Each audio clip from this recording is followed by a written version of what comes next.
Boy, that season finale for Power Book 2 Ghosts, in my opinion, was off the chain. They brought conclusions to a number of storylines.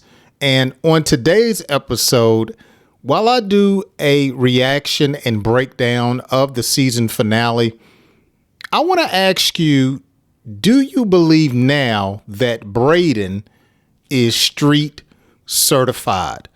It's your man Parlo from the Parlo Gym Show. Appreciate y'all rocking with me. Make sure you hit that subscribe button if you're not subscribed, and jump on that like button as well. Let's get into it.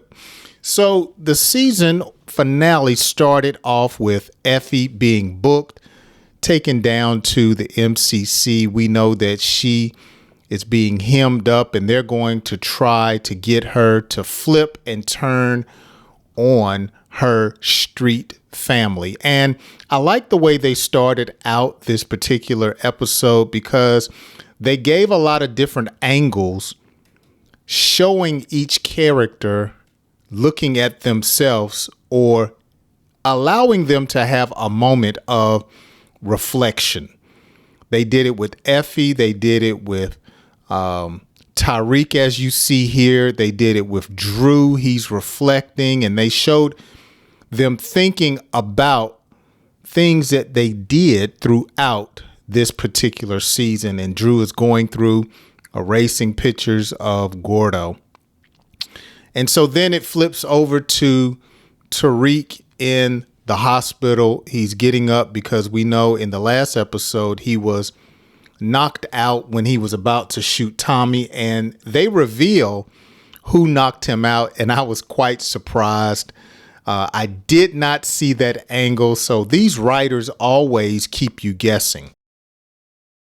Tariq and Braden are now planning their next moves, and Tariq is asking Braden how does he feel about offing his uncle. And he's somewhat starting to be a little hesitant about catching that first body, which I must echo again, I predicted correctly, would be his very own uncle. Meanwhile, I also predicted that Monet would step to Noma and try to have an alliance, and that definitely took place. She just bogarts her way in there and tells Noma basically, you need me. And she tries to sell her, and Noma basically agrees. But she says, before we get into this relationship or get in bed together, I need to know what you know about this engagement ring and about Mecca. And of course, you know, Monet, she flips the script and she lies about having anything to do with his death. But she does admit that Zeke was a part of his life and her life, being her son by Mecca, and that they can still protect one another's family and still work together. In the meantime, Obi is back there just listening. I mean, he is really taking it in, and his loyalty is brought into question, and Noma just straight goes gangster, pulls out a blade and just cuts him right across the face. So they're giving you the family angle once again, as we see throughout all of these different Power Book series. Family is the reoccurring theme. And so Tariq now steps to Kate Egan, who is Tommy's mother, and he tries to figure out from her where Tommy is, and he threatens her. He brings the gat straight in the house, but she ain't hearing it. She's like, Tariq, I know you. You know what I'm saying? Since you've been in diapers, quit fronting. You can talk to me. But she does not flip and give up Tommy that easy. So Tariq leaves a message for her and says, you better tell Tommy to get with me because I'm about to be wilding in these streets. Meanwhile, Lauren has a decision to make, and she has to determine, is she going to be loyal to her natural family or this new family that Tariq is bringing to the table. And so she's here with Jenny and the detectives and the whole team, and they're trying to put the pressure on her to flip and she's not having it. Okay, she's letting them know that I know y'all are scheming and y'all are up to something. Then we see Monet. She just chin checks Tariq and pulls a gun on him and says, look, I can't trust you. Okay, you're back here putting our business in the street. I ought to put a bullet in you right now. But she's basically has the understanding that she needs Tariq to help move that weight. Obi comes in and he says, look, Tariq, you need to get your stuff together. I'm trying to hold Noma back, but I really can't.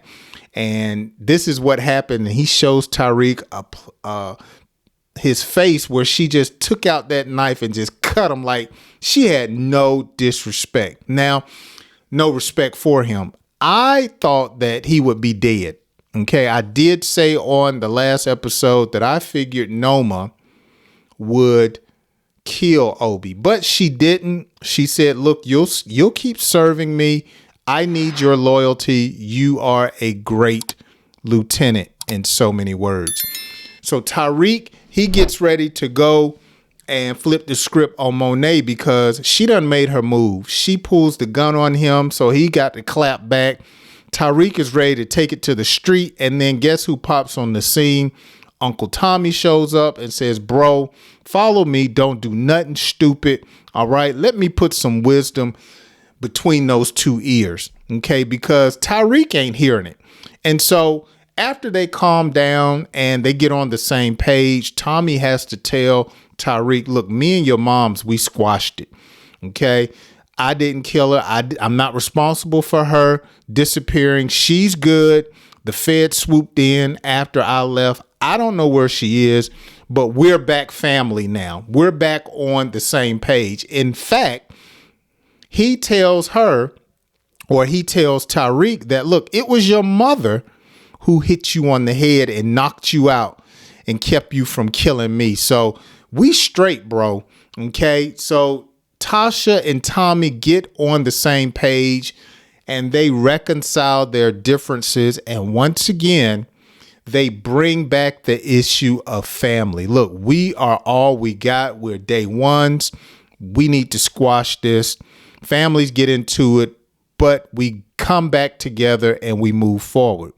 Tariq listens to Tommy and he deads his situation with him, and he takes his advice on not starting a war with Monet. And I thought this was mature of Tariq because he often has a plan, and here we can see that he is very much so over his head, but he takes this wisdom and he says, you know what?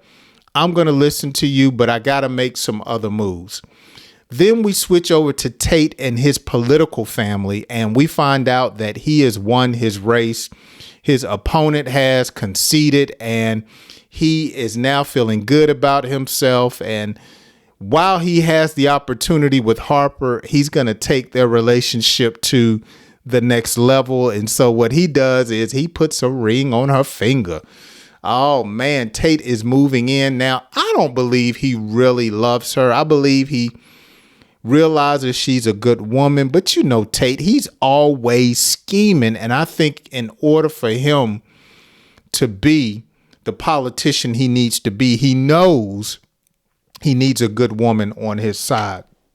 And Harper has proven to him that she may be the right candidate. So he go ahead and pop the question and puts a ring on her finger. And then we go back to the siblings, okay? We go back to Kane. We go back to Diana and Drew, and they want to get rid of Monet. They are tired of their mother manipulating them and getting them to do what sometimes they do not want to do. So they're coming up with a scheme to dead Monet, but Kane is not with it. And so Drew and Diane, they're on the same team. And as I've said probably 4 or 5 times, family is the theme. In fact, the name of this episode is Divided We Stand. So they're trying to get all of the different families on the same page. All right. And so then what we see is Braden approaching his family, telling them, y'all need to get out of town. Y'all need to lay low. This is all going to blow over. And then guess who busts in like some hoodlums they are? Monet and Kane. They want their money. But because the money is tied up, they start taking artwork. They start jacking jewelry. I mean, it was a funny scene to me. And I thought this was clever so Monet could show her weight. She could show her power. She could show that she can touch any one of them anytime that she wanted to. Now, I will say this about Braden. Braden is starting to stand up to Kane. And I told y'all, once he got that body, I knew that he would start standing up to Kane, and I still stand by. I think he's going to do Kane in, and I'm going to tell you more about that in just a few moments. So once they jack the family, they go outside, and Monet needs to find out where Drew and Diana stand. And so what happens is Kane tells them, look, I don't think they're with the family anymore. They're against us. And they figure out, look, well, you got to make something happen because we need everybody on the same page. Then we go back to the jail to where Effie is being escorted to a different cell. And you get the picture very quickly that she's being set up. Somebody's going to try to do her while she's in prison. My prediction here was wrong. I thought she was going to get dead. I thought she was going to get dealt with. But Effie held her own. She got into a fight with a senorita and she bought a shank. And Effie beat the brakes off that girl. And then comes this CO, this correctional officer who we saw back when Tasha was in prison also, or jail as well. And she's still dirty. I hope she get dealt with. I'm getting tired of her, but she's doing a good job playing that role. And so Effie steps out of there and finds out that she has a guest. And we find out that it is Tariq.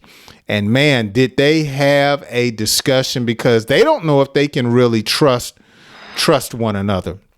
So Tariq is telling her the plan. Look, this is what I need you to do so you can walk. Okay, I just need you to keep quiet. Just hold still. We're going to figure this out and get Lauren to recant her statement. Then, because of the timetable, they're not going to be able to charge you, Effie, and they're going to have to let you go. So, of course, Effie is bucking a little bit, but she comes around. So Braden, Tariq, and Kane get back together to see if they're on the same page with Lauren.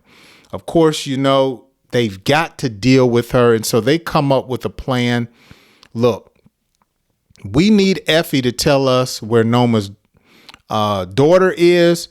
She's going to keep quiet, but we got to get some leverage on Lauren. All right. We got to get her to keep quiet. And so they decide to take some pictures of her family to pressure Lauren to do what they want. Okay. And so she agrees to meet with them to hear the plan. Meanwhile, Kane and Drew go and jack up the Baldwins, and they're supposed to just take pictures. But you know, Kane, once again, he's not thinking, and he goes in there and he actually straight jacks them. Okay. He shows Lauren the pictures of her parents, and they're putting the pressure on her, but he agrees. Look, Lauren, if you just change your story up, I'll let your parents go. So they're all on the same page. Meanwhile, Tariq figures out through Davis that Tate is the one who dropped the dime on him about the Lucas family. So they got to get him in his place. So, of course, they go to try to set up a bribe with him. You know Tate, and he's doing a great job playing this particular role. But this joke is grimy. I love how he just flips from street to politician in like 2 to 3 seconds. I love that about him. And so he agrees to take the bribe, and Harper hears it, and she's not having it. Evidently, she is gonna break off this engagement because she does not want to be around any dirt. She has a lot of integrity. And so I really like her taking a stance against Tate. Then we go and they show us Kiki. Okay, the SEC cleared her. She's going back home to start over. And of course, your boy Braden, he don't want to let that sweet chocolate go, but she's got to go. She is ready to go, start over, get her mind straight. And I think that's going to be the end of Kiki unless they bring her in back down the way.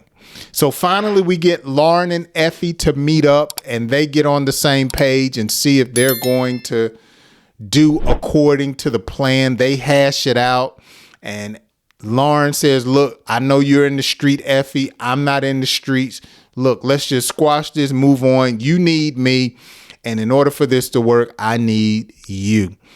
So Lauren gets into the small courtroom where they're going to try to see if they have enough evidence to bring forth a case, and Lauren holds to her part of the bargain. She just leaves Jenny out on the cliff. She starts lying and says that Jenny is the one that made her say that Effie tried to kill her.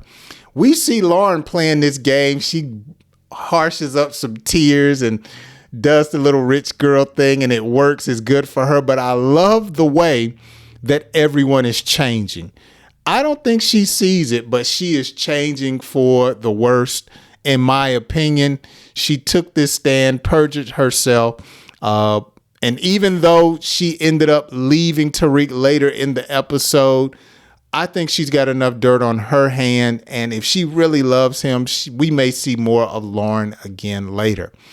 So the whole team realizes that their plans are basically boo-boo, and they're shutting the case down because the witnesses, they have none. They have no proof. So Effie walks, and instead of linking up with Tariq, she decides to go her own way. Okay. And Tariq is not tripping. He's just like, look, let me help you. Let me give you a ride. And Effie does not want to hear it. But something's up. Okay. She played this real nice, and you'll see in just a few minutes at the end how they wrap this up. So then Tariq meets up with Braden, and he's checking basically out Braden's head. And I figured that Braden would go a little bit dark after getting his first body. But when he meets with Tariq, he tells him, look, I'm not built for this. I'm not a killer. I can't keep destroying people's families. I've got a conscience, basically. And so he steps. Okay, at least that's what they show us. He just steps and leaves Tariq holding the bag. And so as the episode begins to wrap up, Diane comes in and she convinces Tariq that he needs to go along with her in taking out Monet. Okay, he agrees to it. And so what they're going to do is they're going to step to Monet because she wants to meet with Diane. While they're in the car, Tariq is supposed to roll up, bust Monet down or shoot her. And then she's supposed to hit Tariq's car. And then Kane is supposed to kill Tariq. But it doesn't go that way. They're in the car talking. Monet comes clean to Diane saying, look, I know I'm tough on you, but this is all I know. I'm doing this and treating you this way because I love you. Tariq is tooling up. I mean, he's ready to put that work in. We know he does not mind shedding a little blood to reach an objective. But before he can do that work, somebody else rolls up and lets off a few bullets, and they hit Monet. I mean, they hit her 3-4 times in the side. I figured she was dead. Oh, man. But come to find out, she's not dead. She is in critical condition. They meet up at the hospital, and Drew is upset. And we find out here that Diana was playing Tariq. This was part of their plan. They wanted Tariq to kill Monet, and then Kane, as I just stated, to kill Tariq, but it didn't go down. We find out that Effie was the one that gave Tommy's mother the letter. Okay, Saxe didn't do it. He didn't mail it. They took it over to her so she could give it to Tommy. Tariq find out. I mean, they played that right. I mean, it was just really good. So I thought that was very clever. So all of that comes out, and as the episode winds up, Tasha tells Tariq, boy, you got to watch your back out here. You making some dangerous moves. Tariq tells Tasha, well, mama, I got to do this because I lost the trust fund money. It got mixed up in the Ponzi scheme. Oh, man, she did not like that. And so what they plan to do is to get Tariq to step to Noma, to get in her good graces so he can learn from her, then take her out and take over the organization. That's their plan. Meanwhile, Paz comes in and she sees her son, who is Angie's nephew, and she just wants him to know how much that she loves him and she's proud of him. And then she slides him a letter from Saxe, and Saxe gives him a thumb drive with some information on it, and they did not reveal what it was. So Saxe is still out here playing games from the dead, still putting salt in people's plans and trying to take down Tariq. Tariq shows up to Noma, and this is a great season finale episode at the end where Tariq think he's got the hand up on them, and he tells Noma, look, I want to link up with you, learn from you. I want to be right there with you so you can move on to better things and I can run New York.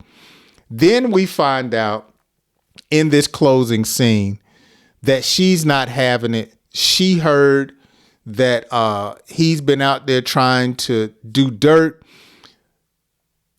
Effie comes in and says, look, I told her that you were trying to get to her daughter. And she basically gives Kane the okay to shoot him right there. And then guess who comes to save the day? Your boy Brayden. Brayden came in just like a G. He looked out for his homeboy, and I'm telling you, it felt just like Tommy and Ghost.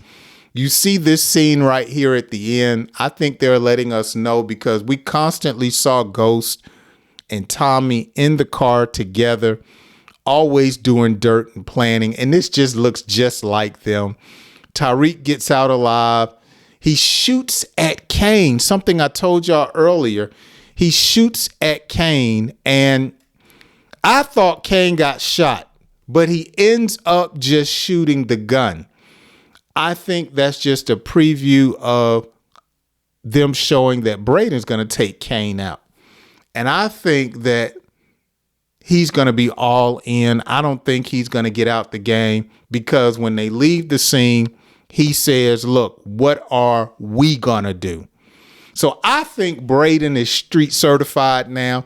He's got a body, he's moved weight, and he saved his partner, and he's proved his loyalty. Y'all got to let me know down in the comments section your reaction to this season finale. I give it a B+. B as in boy. I'm not going to give it an A. I actually think episode 9 was more intriguing, but this was a good way to end the season and lead us into the next season. What grade do you give it? And do you believe that Brayden is now street certified? It's your man Parlo on the Parlo Gym Show. Man, thank y'all so much for rocking with me. If you're still here in this video, make sure you give your mans a like for the video, as well as hit that subscribe button if you're not a subscriber. Hey, make sure you catch me on my next video. Peace.